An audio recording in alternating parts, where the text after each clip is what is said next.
Hello everyone, कैसे हैं आप सभी। उम्मीद करती हूँ सभी अच्छे होंगे। आज के वीडियो में आप सभी का स्वागत है। आज के वीडियो में हम बात करेंगे कि हमको 5वीं क्लास की जो सीसी की पाठ्य योजना है इंग्लिश सब्जेक्ट की, चैप्टर 1 जो है हमारा, उसकी हम किस प्रकार योजना बनाएंगे। तो ये हमारी डायरी का फ्रंट पेज है। अभी जो डायरी ये 2026-27 का सत्र मेरे पास से पुरानी डायरी थी, तो मैं इसी में इसको नोट कर रही हूँ। ये एंट्रीज आपको करनी है। यहाँ क्लास और सब्जेक्ट जो भी आप पढ़ाते हैं, ये कुछ इंस्ट्रक्शन दे रखे हैं, तो ये हमें एक बार पढ़ लेने हैं। 15 दिन की हमारी ये योजना बनती है उसके हिसाब से। और ये जो इंडेक्स दे रखा है, यहाँ पे बच्चों के नाम आ जाएंगे और यहाँ बच्चों के NIC ID आ जाएगी। यहाँ पे बच्चों के ग्रुप 1 जो है, बेसलाइन आकलन के आधार पर आपने जो ग्रुप बनाए हैं बच्चों के, तो ग्रुप 1 के बच्चों के नाम आ जाएंगे और यहाँ पे ग्रुप 2 के बच्चों के नाम आ जाएंगे। उसके बाद ये ऊपर की एंट्रीज हम पूरी कर लेंगे। जो भी 15 दिन की डेट में आप काम कर रहे हैं वो हमें करना है। फर्स्ट टर्म अभी चल रहा है और यहाँ कार्य दिवस जो भी 15 दिन में, जैसे 1 जुलाई से 15 जुलाई या 16 जुलाई से 31 जुलाई तक हम काम कर रहे हैं, तो उसमें जितने भी कार्य दिवस आ रहे हैं वो यहाँ लिखने। यहाँ पे ग्रुप 1 के बच्चों के रोल नंबर आ जाएंगे और यहाँ पे ग्रुप 2 के बच्चों के रोल नंबर आ जाएंगे। उसके बाद संपूर्ण कक्षा के लिए अधिगम प्रतिफल होगा to be able to understand the text and identify the main idea of the poem, to be able to learn new vocabulary, to be able to read and understand the poem well enough and solve the given exercise. ये हैं पूरी कक्षा के लिए हमारे अधिगम प्रतिफल क्या होंगे। तो बच्चे हैं वो टेक्स्ट को पढ़ सकते हैं, समझ सकते हैं, पोइम में कवि क्या बोलना चाह रहा है या पोइम का मेन आइडिया क्या है, उसका मेन मोटो क्या है बोलने का, वो बच्चे समझ पाएँ। बच्चे नए शब्द सीख पाएँ, नई वोकेबलरी का निर्माण कर पाएँ, पोइम को पढ़ पाएँ, टीचर के साथ रिसाइट कर पाएँ और जो एक्सरसाइज उसमें दे रखी है वो बच्चे सोल्व कर पाएँ। ये हमारा इसका मेन आइडिया होगा। उसके बाद संपूर्ण कक्षा के लिए प्रस्तावित गतिविधि, इसमें ग्रुप वर्क, सब ग्रुप वर्क और इंडिविजुअल वर्क होगा। तो ग्रुप वर्क में होगा teacher will discuss about the pictures in the lesson. पाठ में जो भी फोटोज़ दी हुई हैं, पिक्चर्स दी हुई हैं, उसके बारे में टीचर बच्चों से बातचीत करेंगे। And also talk about how different people have different opinions.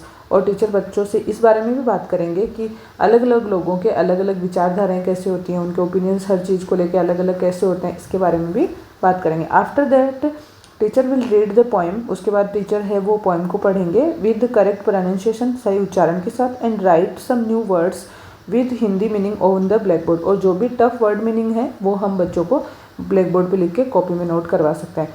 और इसमें आकलन योजना में रहेगा टू ऑब्जर्व क्लासरूम एक्टिविटी। तो यानी जब टीचर ग्रुप वर्क करा रहा है तो क्लासरूम एक्टिविटीज़ क्या है वो टीचर उनको ऑब्जर्व करेंगे। फिर है सब group work. Student will sit in their small group and discuss about their different opinions about something. फिर टीचर बच्चों को ग्रुप्स में डिवाइड करके बिठाएंगे और फिर उनको कोई भी एक आइडिया दे दिया और उसके बारे में बच्चे बातचीत करेंगे कि मेरा इस बारे में क्या विचार है, मेरा इस बारे में क्या विचार है। तो बच्चे अपने अलग अलग विचार उस बारे में रखेंगे और टीचर ग्रुप एक्टिविटी ऑब्जर्व करेंगे। इंडिविजुअल वर्क है। Each student will try to read और recite the poem with the help of his और her teacher. Students will answer of the questions. बच्चे हैं यानी प्रत्येक बच्चा उस पोइम को पढ़ने की कोशिश करे, जैसे भी वो पढ़ पा रहा है, इंग्लिश पढ़ पा रहे हैं अच्छे से तो पढ़े उसको, या फिर टीचर के साथ रिसाइट करे और क्वेश्चंस के आंसर बच्चे करें। टीचर ऑब्जर्वेशन करेंगे। फिर है समीक्षा और अनुभव, यानी हम जब काम कर रहे हैं क्लास में बच्चों के साथ तो बच्चों की सहभागिता कैसी रहती है और उनको क्या क्या कठिनाई आ रही है, और अगर बच्चों को कठिनाई आ रही है तो हम उस योजना में किस प्रकार बदलाव करेंगे वो हमें यहाँ पे नोट करना है। तो स्टूडेंट पार्टिसिपेशन है। All the children showed advocate participation during the lesson. सब बच्चों ने इसमें भाग लिया है। प्रॉब्लम है children are having difficulty reading text in English. बच्चों को जैसे मेरी क्लास में बच्चों को इंग्लिश में पढ़ने में दिक्कत आ रही है, तो मैं इसमें बदलाव क्या करूँगी। I will try to make the children say the difficult words in English again and again. तो बच्चों को मैं जो भी डिफ़िकल्ट वर्ड्स जो हैं वो बार बार बोलने का प्रयास करवाऊँगी। उसके बाद है ग्रुप 1 के लिए क्या हमारी संवर्धन योजना होगी। Student will complete the table based on the poem with their own understanding level to check and observe students work.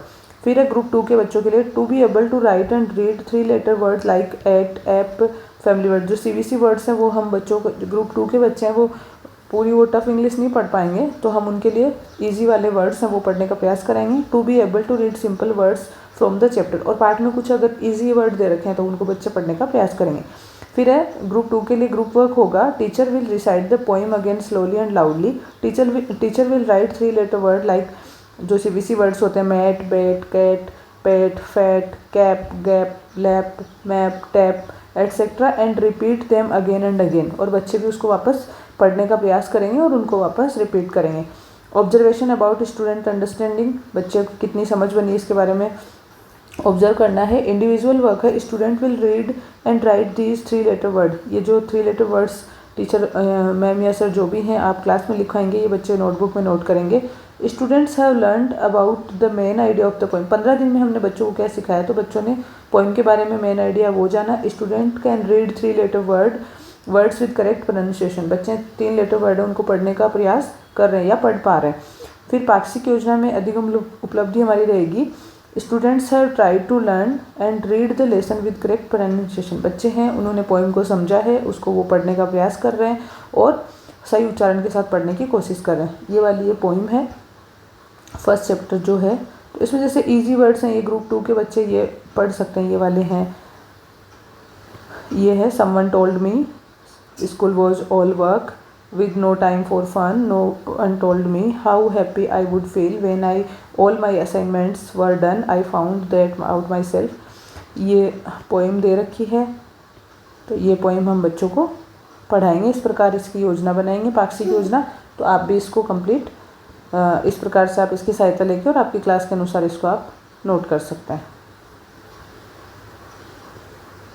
Thank you so much.